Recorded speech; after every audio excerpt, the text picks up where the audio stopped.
Hello বন্ধুরা, আসসালামু আলাইকুম। আগামী 26শে মে থেকে কিন্তু এইচএসসি 2024-এর ভর্তির আবেদন শুরু হবে।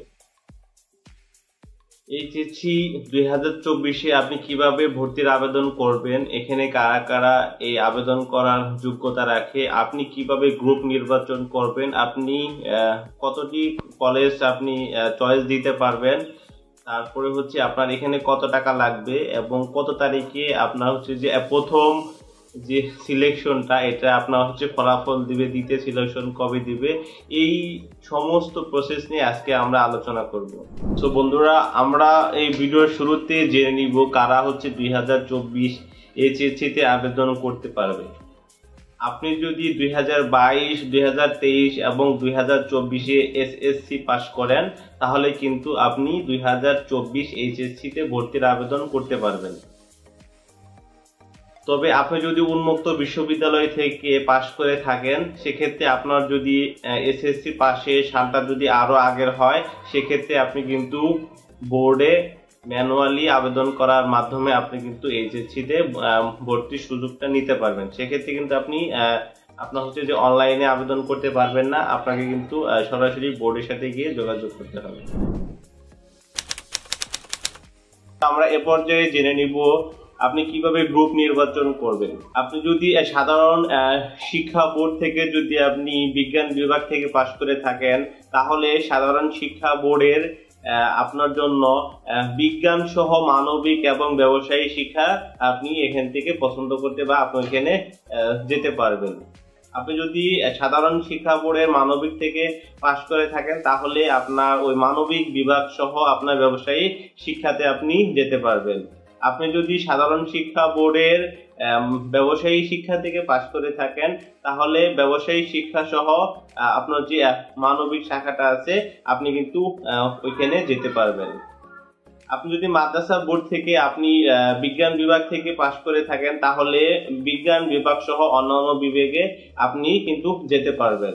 আপনি যদি মাদ্রাসা বোর্ডের অন্যান্য গ্রুপ যেমন হচ্ছে সাধারণ গ্রুপ আর হচ্ছে মুজাব্বিদ মাহির গ্রুপ এ ধরনের গ্রুপ থেকে যদি আপনি পাশ করে থাকেন তাহলে বিজ্ঞান বিভাগ ব্যতীত অন্যান্য গ্রুপে আপনার জন্য সুযোগ থাকবে।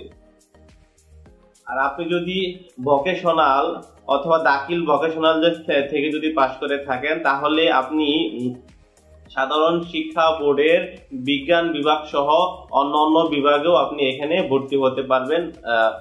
মাদ্রাসারও বিজ্ঞান বিভাগ এবং সাধারণ গ্রুপ বা মুজাব্বিদ মাহির গ্রুপেও কিন্তু আপনি ভর্তি হতে পারবেন। অর্থাৎ যদি আপনি ভোকেশনাল থেকে পাশ করেন তাহলে কিন্তু আপনি বিজ্ঞান বিভাগেও যেতে পারবেন, মানবিক বিভাগেও যেতে পারবেন, ব্যবসায়ী শিক্ষা বিভাগেও কিন্তু যেতে পারবেন। অনুরূপভাবে মাদ্রাসা ক্ষেত্রেও একই।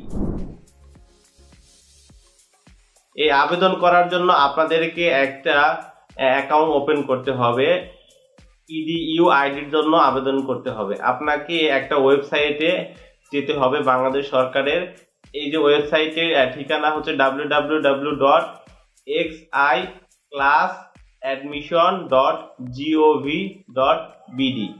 এই যে ওয়েবসাইটে আছে আপনি এই ওয়েবসাইটে গিয়ে আপনার যে এসএসসির যে আছে রেজিস্ট্রেশন আছে, রোল নাম্বার আছে, তারপরে বোর্ড, তারপরে হচ্ছে আপনার পাশের সাল এবং হচ্ছে আপনার একটা মোবাইল নাম্বার সহ এখানে কিন্তু একটা অ্যাকাউন্ট ওপেন করতে হবে।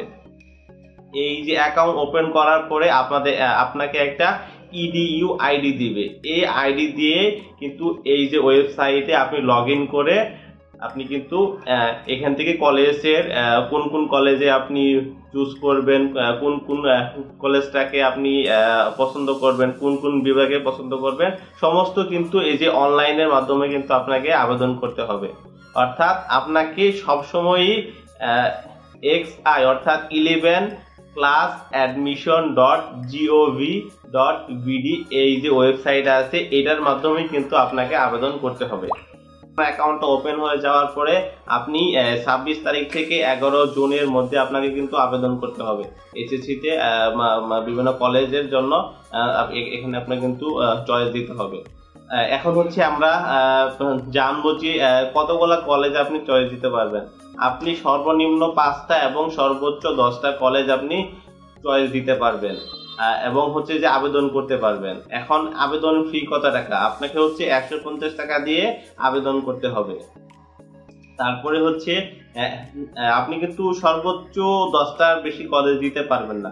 তবে আপনার জন্য আপনি যদি একই কলেজের বিভিন্ন বিভাগে যদি আবেদন করতে চান সেক্ষেত্রে কিন্তু সমস্যা নেই। অর্থাৎ আপনি একটা কলেজের বিজ্ঞান বিভাগও পছন্দ করলেন, সেক্ষেত্রে মানবিক এবং হচ্ছে যে ব্যবসায়ী শিক্ষা বিভাগ সেখানেও কিন্তু আপনি পছন্দ করতে পারবেন। সেক্ষেত্রে কিন্তু ওই 10টা কলেজের ভিতরেই কিন্তু সমস্যা নেই। অর্থাৎ আপনাকে হচ্ছে সর্বনিম্ন 5টা কলেজ এবং সর্বোচ্চ 10টা কলেজের মধ্যে কিন্তু আপনাকে চুজ করতে হবে এবং এর সাথে আপনাকে 150 টাকা হচ্ছে আবেদন ফি লাগবে। ফিটা আছে 150 টাকা, সেটা আপনি ব্যাংকের কার্ড বা মোবাইল ব্যাংকিং যেমন বিকাশ, রকেট, নগদ এগুলোর মাধ্যমে কিন্তু আপনি খুব সহজে দিতে পারবেন। এখন আমরা জানবো হচ্ছে ফলাফল প্রক্রিয়া। 3টা পর্যায়ে এই যে এসএসসি 2024-এ ভর্তির যে ফলাফলটা, এটা 3টা পর্যায়ে ওরা ভাগ করে দিবে।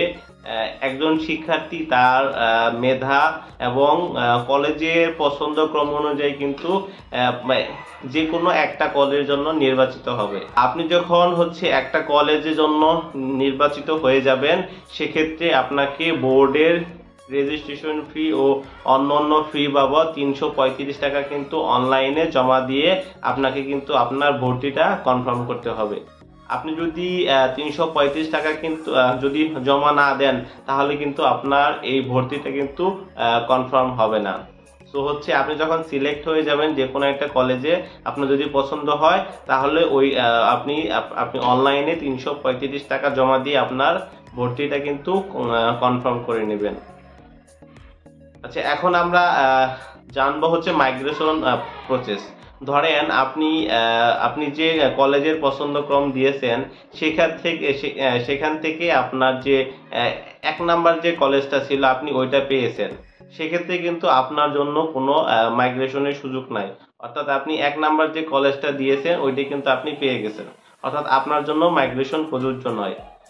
এখন অনেকেই যেমন হচ্ছে চয়েস দিয়েছে 1, 2, 3, সেক্ষেত্রে যদি সে 3 নাম্বার কলেজটা যদি আপনার তার প্রাথমিক পর্যায়ে চলে আসে, তার জন্য কিন্তু মাইগ্রেশনের সুযোগটা থাকবে। সে কিন্তু 2 বার মাইগ্রেশন করার সুযোগ পাবে। আর মাইগ্রেশন কিন্তু সবসময় আপনি যে যত নাম্বার কলেজটা পেয়েছেন তার থেকে কিন্তু উপরের দিকে যাবে। অর্থাৎ আপনি যদি 3 নাম্বারটা পেয়ে থাকেন, পরবর্তীতে যদি মাইগ্রেশনটা আপনি চালু রাখেন, সেক্ষেত্রে যদি পরবর্তীতে চেঞ্জ হয় তাহলে কিন্তু আপনার 2 নাম্বার কলেজটা কিন্তু আপনার আসবে, অথবা 1 নাম্বার আপনার কলেজটা কিন্তু আসবে। আপনার কিন্তু 3-এর পরে 4 বা 5 এই ধরনের কলেজ কিন্তু আসার কোনো সুযোগ নেই। মাইগ্রেশন সবসময় হচ্ছে উপরের দিকে যাবে, এই জিনিসটা মাথায় রাখবেন। তবে যারা হচ্ছে 1 নাম্বার কলেজটা চুজ দিয়ে 1 নাম্বার কলেজটা পেয়ে যাবেন, তাদের জন্য মাইগ্রেশন প্রযোজ্য হবে না।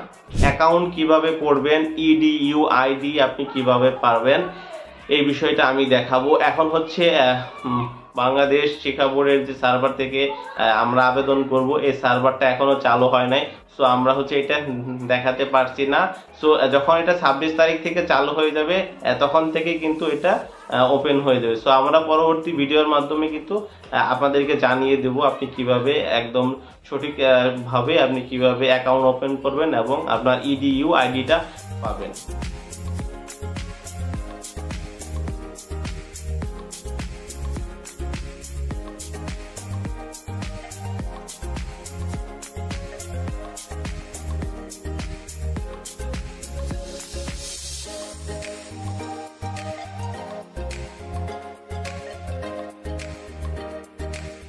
সো আপনারা এতক্ষণ ধরে আমার এই ভিডিওর সাথে থাকার জন্য অবশ্যই আপনাদেরকে ধন্যবাদ, এবং এই ভিডিওটা আপনি আপনার বন্ধু বান্ধবদের কাছে শেয়ার করে দিবেন।